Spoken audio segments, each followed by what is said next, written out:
Hello friends, and welcome back to the channel, where we delve into the mind of a villain. In this entry, we'll be taking a look at the Penguin, aka Oswald Cobblepot, the main antagonist of the three villains in the 1992 Tim Burton film, Batman Returns.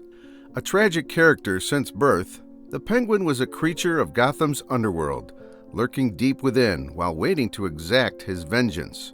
While he did manage to rise to power and garner public admiration for a time, he was a ticking time bomb that would eventually self-destruct and reveal his true colors. Instead of the traditional incarnation of the character as a sophisticated gentleman of crime, Burton's Penguin is instead portrayed as a physically deformed psychopath bearing a somewhat animalistic nature with hands that resemble flippers and a permanent Vulcan salute. Much of the Penguin's psyche results from the unfortunate circumstances surrounding his birth. Upon seeing that he was born with flipper-like hands and other deformities that make him look like a penguin, his parents abhorred him. Oswald appears to be born with a violent nature, displaying signs of homicidal tendencies even as a baby when he kills the family cat. It is likely that he must have done similar acts of violence beforehand, exemplified by the fact that his parents kept him in a dark, enclosed cage. After an unspecified period of time, the Cobblepots decided to give up on Oswald and commit infanticide by throwing the baby into the sewers. Luckily for Oswald, though, he is discovered and raised by a colony of penguins living in the abandoned zoo that connects to the sewers. Eventually, he was taken in by the Red Triangle Gang, the closest thing he has to family, where he became known as the Aquatic Bird Boy in a circus freak show. Later on, after leaving the circus and as an adult, he became an urban legend, the Penguin Man of the Sewer. Because of the events that happened earlier in his life, the Penguin's character is exactly what you'd expect of someone raised away from society. Oswald is childish and immature in nature, and oftentimes even animalistic. He has never gone through the development that any normal child would, and as such, he often acts immaturely in every situation. It is exactly this childlike nature of his that is most obviously seen in Max's attempts to persuade Oswald, talking down to him like he's an actual child, convincing him to follow him by dangling a fish in front of him, like you would a child with some candy. The way the media and the press pamper him also exemplifies this fact.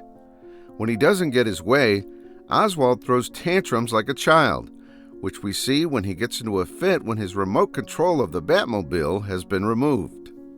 He was the boy who never grew up, but stayed governed by his primal instincts. Unruly, compulsive, and only doing what feels good to him, he lacks any sort of moral beliefs. We see that the Penguin's violent nature has been preserved all these years, with his quick temper on display when he viciously bites his mayoral staff for making fun of his appearance. Oswald is also given over to his lustful desires, as seen in his inappropriate advances to his mayoral staff and most notably to Catwoman, which caused their short alliance to fall apart. As a villain, he was even more driven by lust than Jack Nicholson's Joker was in the previous film. Oswald can only do one thing, and that is whatever he feels like doing, with no thought or restraint or whether his actions are acceptable to society. While Oswald still retains some of his animalistic nature, he is shown to be able to speak, read, and write fluently, presumably taught by the Red Triangle Gang in his time at the circus. But more than that, he is depicted to be smart enough to manipulate others, as seen in his blackmailing of Max Schreck with incriminating evidence of his crimes, with him staging a fake heroic rescue of the mayor's baby from his own henchmen, and exploiting his abandonment from his parents to gain the sympathy of the citizens of Gotham. Oswald's cunning nature is further seen later on when he gets involved in the plan to turn the city against the Batman by framing him for the kidnapping and murder of the Ice Princess. The film also portrays Oswald as a leader, or at least someone comfortable with the notion of leadership. He now leads the Red Triangle Gang, getting them to do his bidding, whether it's hacking the Batmobile to gain remote control or getting them to kidnap the firstborn children of Gotham. Most likely, he leads them by fear and intimidation, since there is no instance of him showing any care or affection for them. Those emotions, however, are reserved for his penguins instead. And when he was asked to run for the leadership position of the mayor, while he was shocked at first, he quickly overcame the surprise and went along with it, albeit for his own selfish reasons. Oswald's motivation boils down to two things. The first, acceptance by society, and the second, should he fail to acquire the first, revenge. We first see Oswald down in the sewers after he has kidnapped Max Schreck in hopes of blackmailing him into helping him integrate into society. Oswald, being fully aware of Max's heinous crimes, sees him as he sees himself, a monster.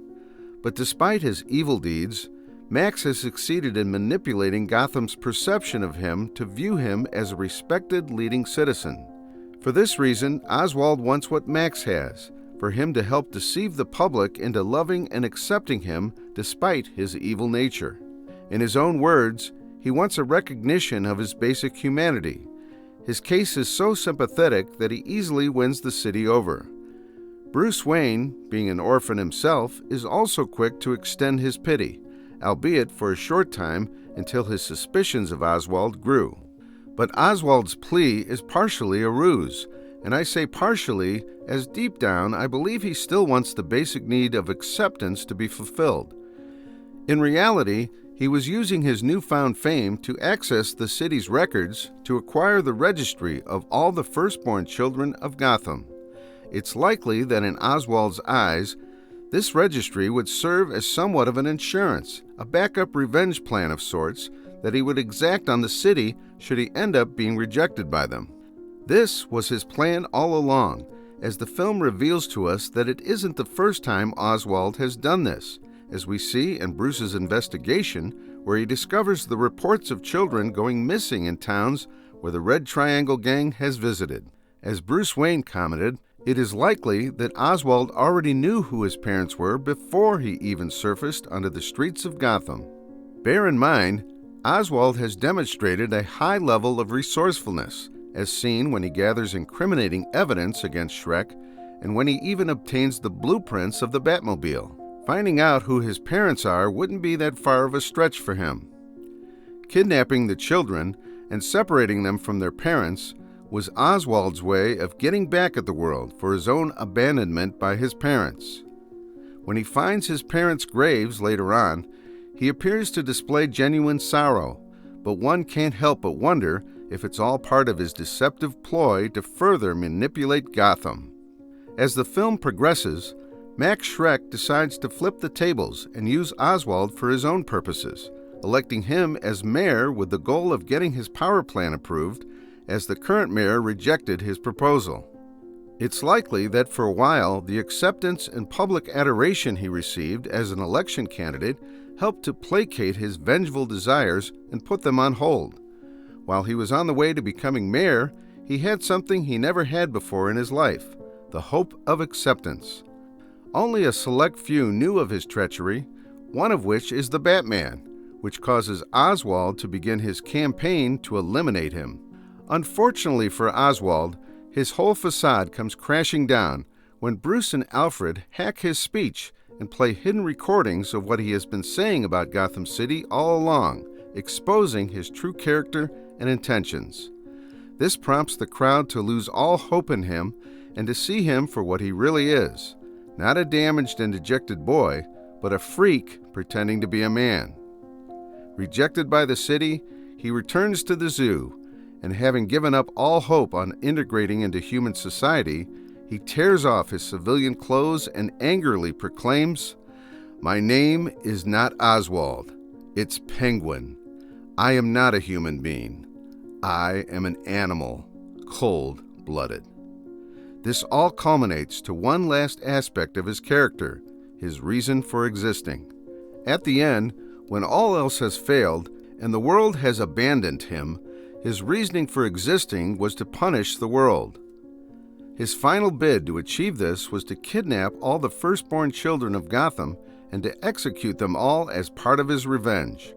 Simply put, he wants Gotham to experience what he's experienced, all the pain and suffering he went through. And, in his most unhinged moment, he executes one of his henchmen on the spot for simply questioning the morality of his plan.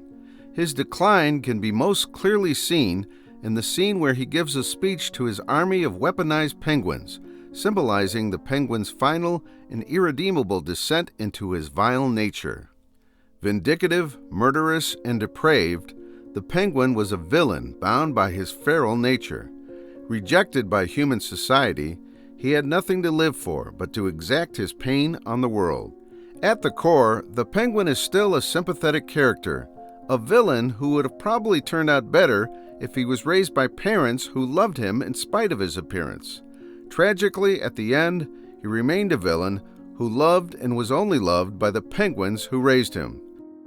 So what do you think of Burton's Penguin, folks? Let me know in the comments, along with other characters you'd like to see here.